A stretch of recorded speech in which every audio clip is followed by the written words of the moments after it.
Hello hello hello hello అందరికీ నమస్కారం. ఎలా ఉన్నారు? బ్రహ్మాండంగా ఉన్నారు. మరి నాకు తెలుసు కదా, మరి ఈరోజు రావు గారి రాజ్యసభలోకి వచ్చిన సెలబ్రిటీ ఎవరో చూసేద్దాం.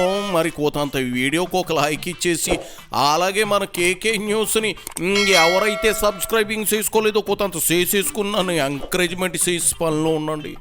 ఎవరు బాబు? ఓహో, చెవిరెడ్డికి జైలు ఫుడ్ బాగా వంట పట్టినట్లుంది. మంచి రంగు వచ్చాడు, మడిసి కోసంత ఒళ్ళు కూడా చేసాడండో. మరి అక్కడ ఆదివారం సీటు, మంగళవారం మటను పెడతారు కదా, తినమరిగిన చిలకడ దుంపలా నిగనగనగనగలా ఆడిపోతూ ఉన్నాడు. జైల్లో నుంచి బయటకు వచ్చిన వేళ చాలా రోజులైంది కదా అని చెవిరెడ్డిని పలకరిద్దామని వెళ్ళారు మీడియా మిత్రులు. మరి చెవిరెడ్డి జైలు జీవితం ఎట్టాగుందో మనం కనుక్కుందాం రండి. ఇదిగో చెవిరెడ్డి, ఏటయ్యా మంచి నునుపుదేలో మడిసివి ఏంది కదా? నా మనసా వాచ కర్మేనా చెప్తున్నా. భగవంతుడి మీద భగవద్గీత మీద ప్రమాణం చేసి కూడా చెప్పాను, లెక్కరు నా జీవితంలో మత్తు లేదు, లెక్కర జోలికి వెళ్ళలేదు, లెక్కర వ్యాపారం చేయలేదు, లెక్కర ఆదా నా జీవితంలో ఆశించలేదు, ఆశించిన కూడా. కారణం నా కుటుంబంలో 2 చనిపోయారు, మా నాన్న, నా తమ్ముడు. ఆ రోజే మా అమ్మకు మాట ఇచ్చాను, నా జీవితంలో లెక్కర జోలికి వెళ్ళను అని. మనసా వాచ కర్మేనా చెప్తున్నా. లెక్కర జోలికి నేను వెళ్ళలేదనే విషయం చుట్టూ వాళ్ళకు కూడా తెలుసు అన్నది నా భావన. ఎక్కడ ఆశించలేదన్నది కూడా తెలుసు. ఏందేంది చెవిరెడ్డి, అదేదో మెగాస్టార్ సినిమాలో పాట పాడినట్లు పాడుతూ ఉన్నావు. మనసా వాచ మనసిస్తే మైసూర్ ప్యాలెస్ రాసిస్తా ఉన్నట్లు పాడుతూ ఉన్నావు. నువ్వు లెక్కర్ తాగినంత మాత్రాన స్కామ్ చేయలేదంటే అట్టా తాగే వాళ్ళకే స్కామ్ చేసే అవకాశం ఉంటుంది అంటావా? ఏటి కాంపిటీసి ఆయన అంత కల్తీ మద్యం జే బ్రాండ్స్ అని తెలుసు కూడా ఎందుకు తాగుతావులే? నీ మీద కేసు నువ్వు డ్రంక్ అండ్ డ్రైవ్ చేసావని కాదు, మద్యం కుంభకోణంలో డబ్బులు మరలిచావని పక్క రాష్ట్రాల ఎన్నికలకు ఇక్కడ ఎన్నికలకు అదే డబ్బు పంచావని అసలు సిసలు కేసు. అది చేపకుండా ఒట్టేసో మాట, ఒట్టేయకుండా ఇంకో మాట, చేపను మంది తాగను అంటూ పొంతం లేని సమాధానాలు చెబుతావు ఏంది అంట. అది సరే, ఆస్తులు జప్తుకు ప్రభుత్వం సై అనేసిందిగా, ఈ విషయం నీకు తెలియలేదా? అయితే ఈరోజు ఆస్తులు చెప్తుంటున్నారు.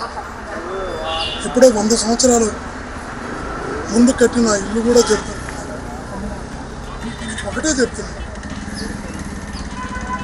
నిజంగా కానీ లెక్కల ఆదాయంతో నేను సంపాదించాలని చిట్టు వాళ్ళ మనస్సాక్షికి, ప్రభుత్వం మనస్సాక్షి కనిపిస్తే ఖచ్చితంగా జప్తు చేయొచ్చు, స్వాధీనం చేసుకోవచ్చు. ధర్మం, న్యాయం కూడా. నేను తప్పు చేయనప్పుడు, నాకు సంబంధం లేనప్పుడు ఇలా చేయడం ఎంతవరకు న్యాయమో ఆలోచించాలి. ప్రభుత్వానికి మా మీద కక్ష సాధింపు చర్యలు పాల్గొనవచ్చు, కానీ పారదర్శకంగా ఉండాల్సిన అధికారులు కక్ష సాధింపు చర్యలకు పోవడం అన్నది అధర్మం అని తెలియజేస్తున్నారు. 100 ఏళ్ల క్రితం కట్టిన ఇల్లు గత 5 ఏళ్లలో సంపాదించిన లెక్కర ఆదాయం మీదని ఎవడన్నారు శివరెడ్డి? 3500 కోట్లు లెక్కాపత్రం లేకుండా క్యాష్గా ఎలా తరలిపోయాయి? దానికి కర్త, కర్మ, క్రియ నువ్వే కదా. 2024 ఎన్నికల్లో 8 కోట్ల రూపాయలతో ఓ లారీ దొరికింది, అది నీదే కదా. ఆస్తుల జప్తుకు చేస్తుంది ఆ డబ్బు రికవరీ కోసం, అంతేగాని నీ పాత డొక్కీళ్ళు తీసుకుని ప్రభుత్వం ఏం చేసుకుంటుంది? 500 కోట్లతో కట్టిన రుషికొండ ప్యాలెస్ని ఏం చెయ్యాలో తోసక అలా వదిలేసింది 2 ఏళ్లుగా. ఇంకా నీ ఇంటిని ఏం చేస్తారు చెప్పు? అది సరేలేవా, జైల్లో ఎలా ఉంది? ఏర్పాట్లు అయ్యి బాగానే ఉన్నాయా? ఉంటాయిలే, మంచి నవనవనవలో అర్థం మెరిసిపోతున్నావు నల్లంకాయలాగా. ఇంతకీ అత్తారింట్లో ఎన్ని రోజులు ఉంటావు? బయటకు వచ్చేది ఏమైనా ఉందా? నిజాలు ఏవో చెప్తే బెయిల్ ఇస్తారంటగా, చెబితా పోలా. ఎంతకాలం నన్ను జైల్లో పెట్టి ఈ ప్రభుత్వం ఆనందించాలనుకుంటుందో, ఎంతకాలం నా పైన కక్ష సాధింపు చర్యలు చేస్తే ఈ ప్రభుత్వం సంతోషిస్తుందో అంతకాలం జైల్లో పెట్టుకోమనండి. భగవంతుడు ఆ శక్తి, ఆ ధైర్యం నాకు ఇచ్చారు. ఏ రకమైన ఇబ్బంది లేదు. నా మనసులో చెప్పాలనుకున్న అన్ని అంశాలను కూడా నేను వేస్ట్ కోర్టులో కూడా, మిడి కోర్టులో కూడా తెలియజేయడం జరిగింది.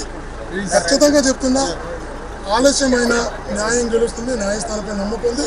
ఈరోజు నా జప్తు విషయం తీసుకొచ్చారు కాబట్టి, సంబంధం తీసుకొచ్చారు కాబట్టి మీకు చెప్తున్నా, నిజంగా మరలా చెప్తున్నా, నా మనసా వాచా కర్మ అయినా నేను తప్పు చేయలేదు.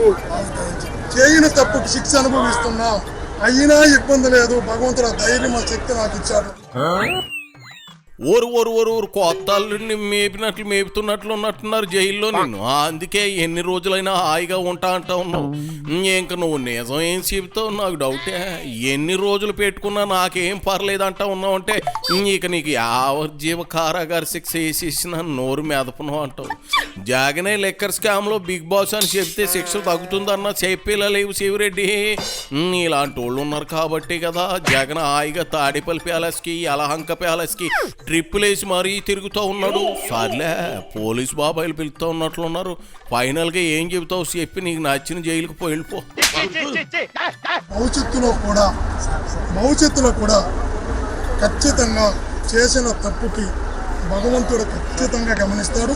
Nature is supreme, god is great.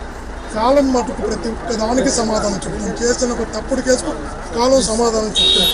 అన్ని విషయాలు కూడా నేను చెప్పడం జరిగింది. మరలా చెప్పబోతున్నా, ఈ ప్రభుత్వం కక్ష సాధింపు చర్యలు ఎంతకాలం తీసుకెళ్తుందో, ఎంతకాలం తప్పుడు కేసులు శిక్షిస్తుందో, చేయని తప్పులకి ఎంతమందిని ఇబ్బంది పెడుతుందో చెప్పుకోమని చెప్పండి. అన్ని భగవంతుడు గమనిస్తున్నాడు.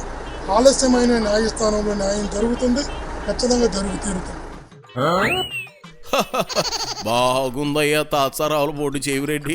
నువ్వు అంత స్ట్రాంగ్గా ఉంటే జగన్ తడుగుడ్డు వేసుకుని పడుకోవడం. అయితే ఇదిగో ఇక్కడ ఒక ఇబ్బంది ఉందయ్యో. ఈ లెక్కర కేసులో నువ్వు ఒక్కడవే కాదు, చాలా మంది ఇన్వాల్వ్ అయ్యారు కదా. వాళ్ళలో ఇప్పటికే 3-4 అప్రూవల్గా మారిపోయి సేఫ్ జోన్లో ఉన్నారు. నువ్వు దేవుడువో నీకు న్యాయం చేస్తాడనుకుంటే నీ దేవుడు జగన్ రెడ్డి అసలు పట్టించుకోవడం. అప్పుడు అప్రూవల్గా మారిన వాళ్ళు నిజాలు గడగడగా చెప్పేస్తారు. నీ పని ఉష్కాకి నీకు అర్థం కాదులే.